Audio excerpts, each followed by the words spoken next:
Eh bien salut tout le monde, aujourd'hui on se retrouve dans une nouvelle vidéo pour réaliser un isoloir. Donc entre autres là c'est pour un cyclidé, mais ça peut marcher effectivement pour tous les poissons. Donc pour commencer on va avoir besoin d'un cutter ainsi que d'un briquet pour faire chauffer la lame. Et en fait le but, l'idée ça va être de faire chauffer la lame afin que ça coupe beaucoup plus facilement le plastique.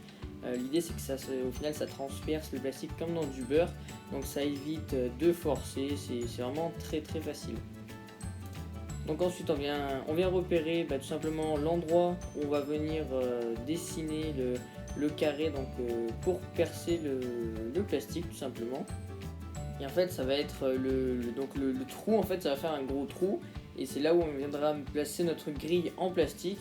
Et c'est ça qui servira, qui permettra à l'eau de circuler sans aucun souci à l'intérieur du pondoir. Sachant que c'est vraiment une chose qui est vraiment très très importante, la circulation de l'eau. Parce que si l'eau ne circule pas, elle va commencer à croupir.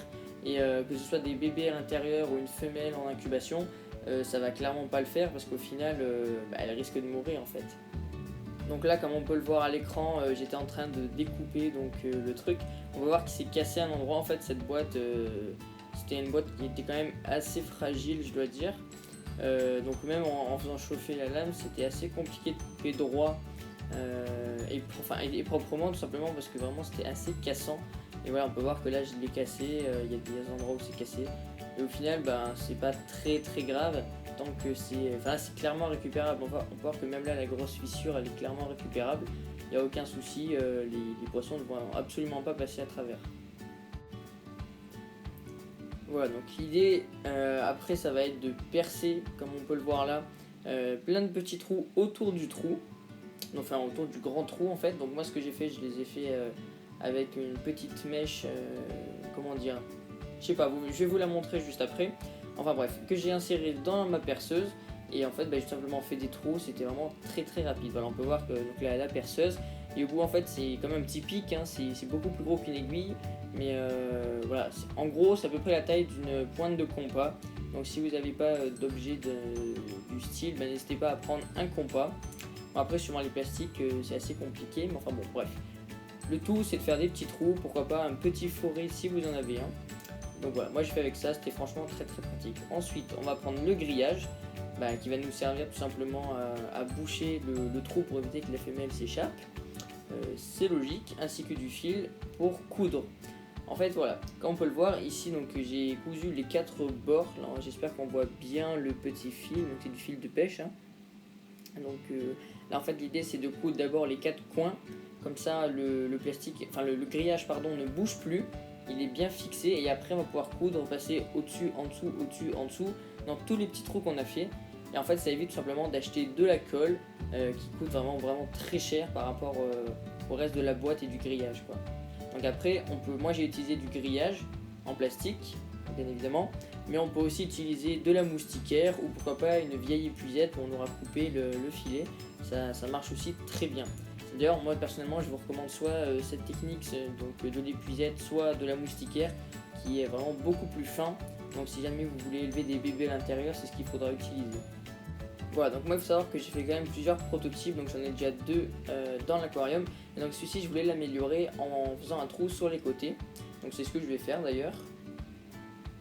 Donc voilà, là on peut voir que j'ai rajouté les 2 trous sur les côtés, donc toujours pour améliorer la circulation de l'eau, ce qui est pour moi le plus important, donc à ne pas négliger. C'est pour ça que j'ai fait d'ailleurs ces 2 trous supplémentaires, parce que j'étais pas obligé, mais je trouvais que c'était mieux. Donc là j'ai fixé le premier côté. Le deuxième côté, pour l'instant j'ai fixé qu'un coin en bas, donc ça c'est pour vous montrer. D'abord on fixe en bas, et ensuite on vient fixer en haut, mais là pour le coup j'ai fixé que les 4 coins, tout simplement car en fait j'ai tellement tendu le plastique que je n'avais même pas besoin de passer dans tous les petits trous, même s'ils me serviront quand même dans le futur si jamais j'ai besoin de retendre le plastique ou quoi que ce soit. C'est pas du temps perdu. Ensuite l'idée ça va être de fabriquer des flotteurs pour que l'isoloir flotte tout simplement. Donc moi j'ai réalisé ce flotteur avec un vieux tuyau d'aquarium. Donc c'est un peu compliqué à expliquer, donc je vous laisse regarder les images que j'ai filmées pour que vous essayiez de comprendre. En fait l'idée ça va être de chauffer donc à haute température le bout du tuyau. Et après, donc comme c'est une espèce de plastique, ça va être de le pincer, donc là en l'occurrence avec une pince, très fortement et très rapidement, afin que si vous voulez les deux côtés, enfin en gros ça va l'aplatir et ça va faire un petit peu comme un joint, c'est-à-dire que tous les plastiques vont se mélanger et ça va ne former qu'un seul bout. Je sais pas si vous arrivez à me comprendre. Et l'idée c'est de faire ça des deux côtés, et au final l'air qui était contenu dans le tuyau, elle va être emprisonnée à l'intérieur et elle ne pourra pas sortir, donc ça va faire deux petits boudins. Et ces boudins vont permettre au bac de flotter tout simplement. Donc là, on va voir que je pince et en fait les deux côtés fusionnent, et ce qui permet que le petit bout soit étanche. Voilà, donc n'hésitez pas vraiment à appuyer fortement parce que sinon ça va pas marcher. Donc voilà le résultat. Je vais essayer de faire la mise au point. Voilà. Et là on a vraiment quelque chose d'étanche. Donc voilà le premier boudin que j'ai réalisé. Donc c'est pas forcément le plus esthétique, mais c'est plutôt clairement très très efficace. J'avais déjà fait cette technique pour mon deuxième bac, et il flotte très très bien. Le premier n'avait pas de flotteur et c'était plutôt dommage, du coup j'ai été obligé de le fixer au renfort de l'aquarium, enfin c'est vraiment pas pratique. Et le deuxième ça marchait plutôt bien, du coup c'est ce que j'ai fait et c'est ce que je vous recommande de faire.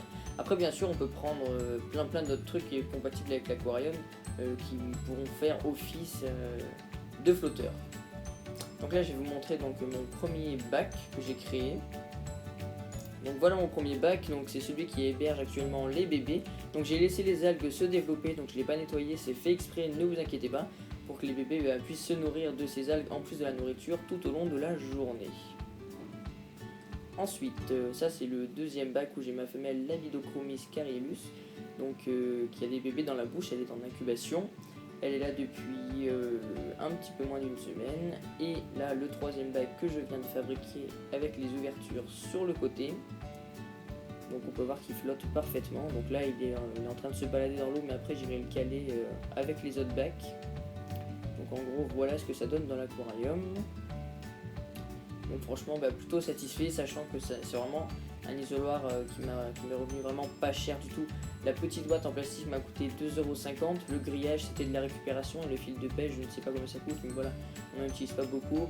Bref, pour environ 3 €, on arrive à faire un isoloir de qualité suffisante, et voilà.